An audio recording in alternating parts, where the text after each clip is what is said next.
On that note, I just want to say that this is going to be my last Scream Queen stream episode because this bitch drives me fucking crazy. No. Last Scream Queen stream episode. That's so sad.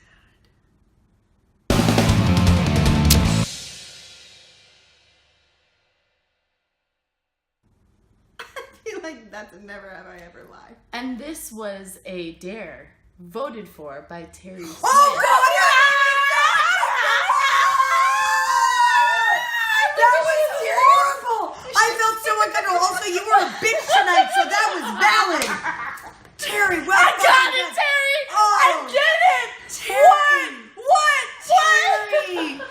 Fuck you, Terry. That was well done. And also, like, so perfectly timed. That scared the shit out of me. I was like, oh God. No, I was like, yeah, it's never gonna get better than this moment. I've never shared the naked photos of Heather Dorff publicly. Ever! We would Alright, never good, do it's that. recording. And It's they're all recording. backed up on my phone somewhere. Don't say Oh it. my God, Oh my that was really well done. Oh, Jesus Christ. I Wow. feel like she's joking. I- The end game. I know you both thought we look were so- no, I bought it. I was like, this is where we're all breaking Oscar up. nomination for Holy Heather. crap. I feel like at some point I'm going to That have to was explain to you how horrible. Oscar nominations Either way, it was good. Really That good was time. really good. Ooh, I pooped a little. So Terry actually asked us what was our first official role. drink. Actually, that was stressful. Terry, fuck you. I mean that in the nicest way. But I just shit I myself. love you, Terry. Well fucking done, I by the didn't. way. I kept missing That it was because well I didn't done. have a good moment. Oh, And that I was the like, perfect moment. Dude, I had a heart attack. I didn't want to be here for that. You should see. I turned Also, it like, I was like, this is so hard. And it was like one of those episodes where she kind of threw you under the bus. I Maybe know. she's She real. what, bitch? She always throws me under the Okay. goddamn. I did. bus. I'm more surprised Hold that on, you didn't see it though. coming. We were honoring something about Terry. Let's focus. Oh my God. He wanted. I'm not Wanted to thanking know. Terry. Let's Help all me. talk about it. No. Okay, Let's all okay. talk about it. Our first official like acting role. Okay. So I'll start. For me, it was high school. It was actually Grease. I didn't get Sally, or is that her name? The lead. I didn't get the Sandy. lead. I got Sandy. I got the best friend, which I forget her goddamn name. It's Frenchie. Rizzo. Yeah, Frenchie, I got Frenchie. Frenchie was Rizzo my. is a friend of me. So yeah, I got Frenchie. That was my first official like acting role, and I did get a few other high school roles, but you know, it was something I loved, I wanted to do. But yeah, Grease wasn't really up my fucking alley. That's so weird. You strike me as a woman who loves to do cheerful musicals. No. Do you sing? No, well, oh wait, I've been No. Well, So, no, I'm joking. Believe it or not, in middle school and high school, I actually did. I was a part of our honors state chorus, and we won every year. Like I I find that more shocking than she's quitting Scream Queen Stream. No. Dude, no, that's fucked up. We No, both shit to our be pants. fair, That when I was a kid, so my dad was a really good singer, and when I was in like goddamn honors choir and having to sing, I also sang in a church choir, really ridiculous shit. But yeah, when I sang every day, I was totally in tune. Now, not so much. I It's a smoke. muscle. Yeah, it's a muscle. It's and a you have to work it out every day. Yeah. That being said, though, the reason why I switched from singing to acting, they give me solos, and when I would sing, I would get so scared, like unreasonably freaked out. I didn't like it. So my drama teacher actually switched me from honors course to our honor drama club, and that's when I started to actually do well. I couldn't sing. Oh, sorry, carry on. She said it already. But yeah, that was my first. What was your first paid acting job though? Because we don't know if you. So So my when I hear first- acting job, I think it's paid. Well, let's talk about both. Let's talk about first, and let's talk about first paid. So first paid, I guess, was Afraid of Sunrise for me. It was the lead role as a vampire, which I was totally down to do in a feature, which I don't think you guys can get, which I'm super sad about because it was actually super fun. And it was officially my first real role. Okay. You know, in an actual film that actually had a crew and a cast and wasn't like filmed on someone's iPhone in their backyard. What's wrong with filming on an iPhone, Dorff? I know we film all this shit on an iPhone. No, but you know what I mean, guys. It's a real production. Like, the head of cast and crew. And I have a light. we have a light and a phone. All right, y'all go. Well, it's funny because I got asked this question on a couple episodes ago that I answered something about like my first job was like a student film, and then Heather was like, "That's not a real fucking job," and then she's talking about fucking high school shit. Yep. So I'm like, now I'm confused. So the first job I was hired for from an audition as a professional actor was a film that was shot in the States that I was really, it's actually really cool. I'm still totally in relationships with everyone. Jonathan Hauser, who at the time was our camera op, who now 7, 8, 9 years later is one of my best friends and one of my major DPs. It was called New Year. We shot in the middle of nowhere. It was so great. They took the entire crew into the States and put us up in a giant cabin for the weekend and shot this film called New Year, which was about 3 people that were hungover after the day of New Year's or the evening of New Year's. And because we had to wrap when we hit dark, it was like 6 p.m. and they would just buy us alcohol all night and we just like partied and bonded really well. But that said, that was going to be my answer. I wasn't paid for it. So I believe my first real job, if that's what we're going to qualify it with, was a feature film called Dominant Gene when I was cast as X. It doesn't matter. A smaller role. I auditioned for the lead. I got cast for a smaller role. 2 days into filming, they called me. I remember this very clearly. I was with my makeup artist, Mel Ward, doing prep on another feature that we were going to do called The Morning After that I was producing and starring in. And we were doing her lookbook at a bar, having a couple beer, and they called me and they were like, hey, we've had to let the lead go. Can you be on set tomorrow? And I was like, yeah, 100%. Shitting my pants. It was the most amazing experience ever. And then in the most perfect serendipitous moment ever, my boyfriend at the time was an actor who had a small role in the film. And the scene that they were reshooting was the scene opposite him. So my first day on set as a lead in a feature, super nervous with 1 day to prep, was opposite my boyfriend. Right. So how fucking lucky was I? Like literally he already knew the scene. We ran lines in the car. And I was the lead villain who was supposed to die at the end of the film. And the final day when they were supposed to kill me, the director was like, no, I want you to come back. In true indie film form, that film is not probably coming. No, never coming to a theater near you. We're not pardon? Noticing a trend? But those are my answers. So my first acting job, I guess I would technically, it's not job, but in class, I realized I really liked acting because I had to do a monologue in drama. I was forced to take drama because it was like drama or wood shop, I think. So obviously I chose drama and I hated it because it was like all those stupid exercises to be like, pretend to be a tree. Oh my fucking God. You ever really want to make me irate? Make me pretend to be a tree. Jessica, be a tree. I don't have to listen to you. Anyway, but we did get to do a scene, and we could write, you're going to be dead. I'm going to stick my growling dog on you.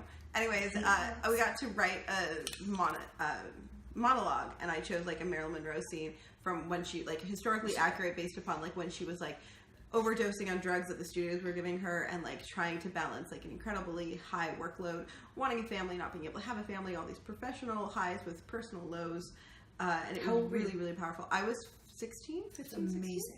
And I got like a 98%, and I thought that was really great until they gave somebody a 99%. They gave like the weird guy who could be a serial killer 99% when he played a serial killer. He was not a serial killer. Not acting. Right? Yeah. And I'll never. I was like, but he didn't act. He's just being himself, and he's really creepy. And the teacher was like, doesn't matter, it counts.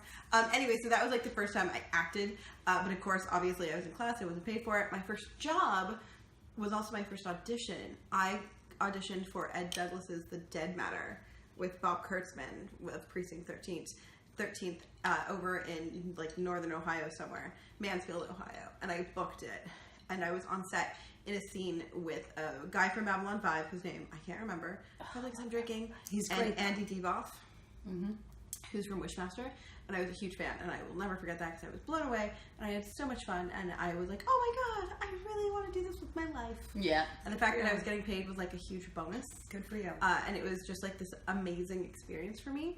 And it was my first real audition.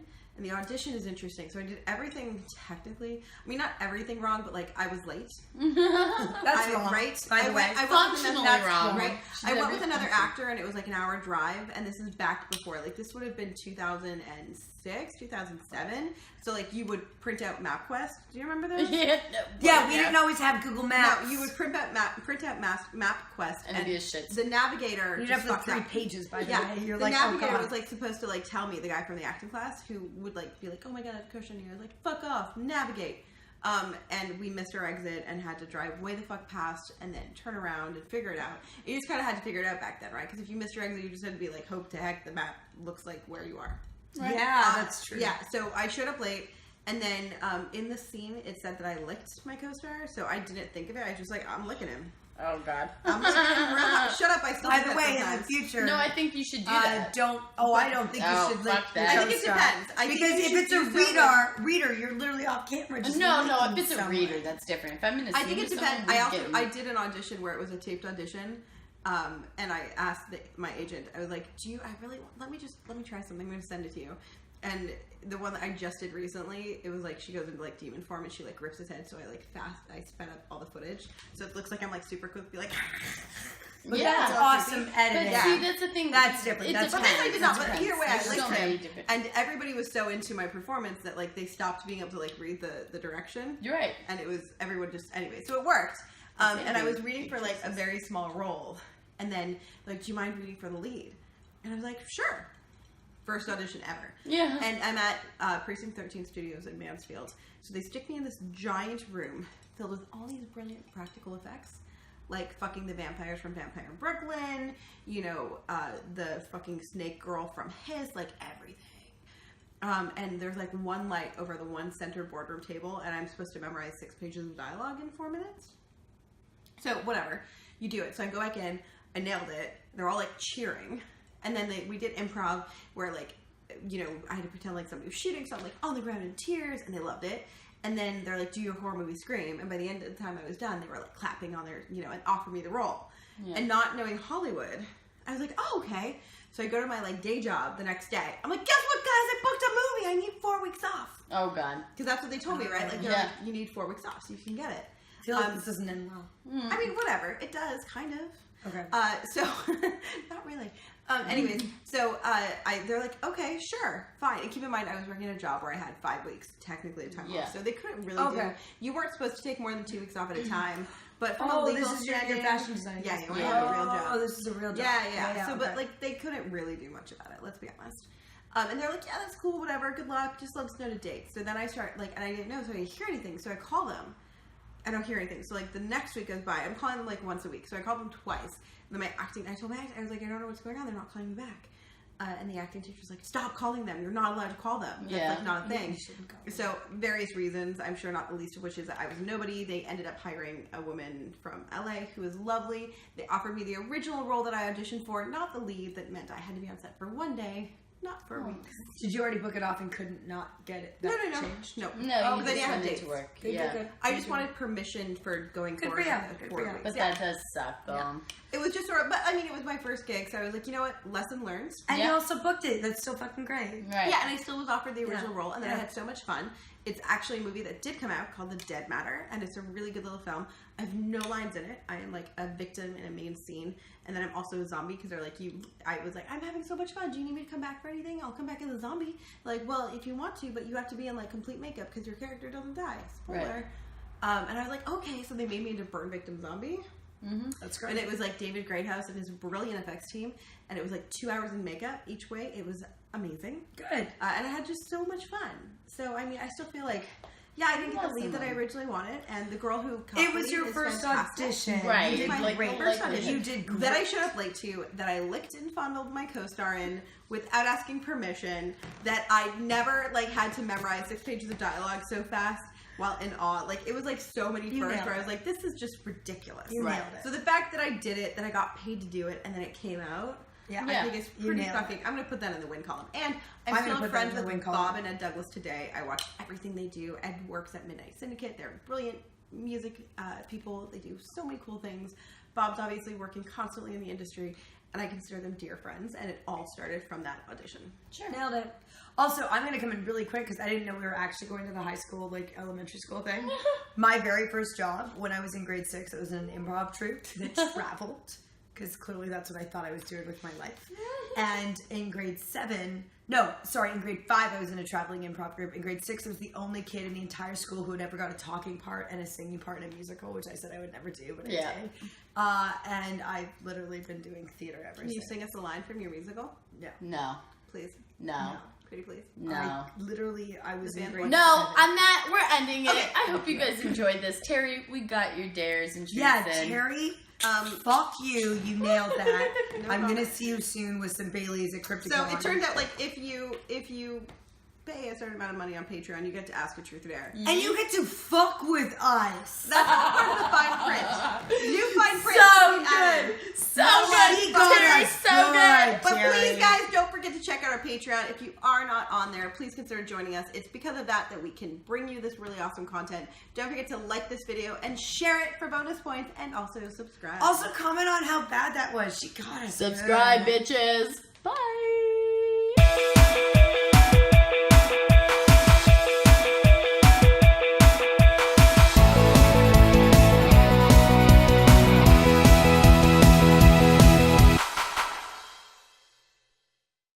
Thank you so much for checking out Scream Queen Stream. We hope you loved it as much as we do. If you want to see more of our videos, check out our YouTube page. And while you're there, how about you subscribe? You want to see more? Just tweet us. Find us on Facebook. Join in on the fun. And most importantly, if you really want to join us on this crazy ride, check out our Patreon page and become a patron for amazing, awesome perks that we give out monthly. As well as early access to all of our videos. Free giveaways. And a whole lot more fun shit. So check it out. We'll see you there. Stay bloody. You stole my tagline. I did. You're a horrible friend.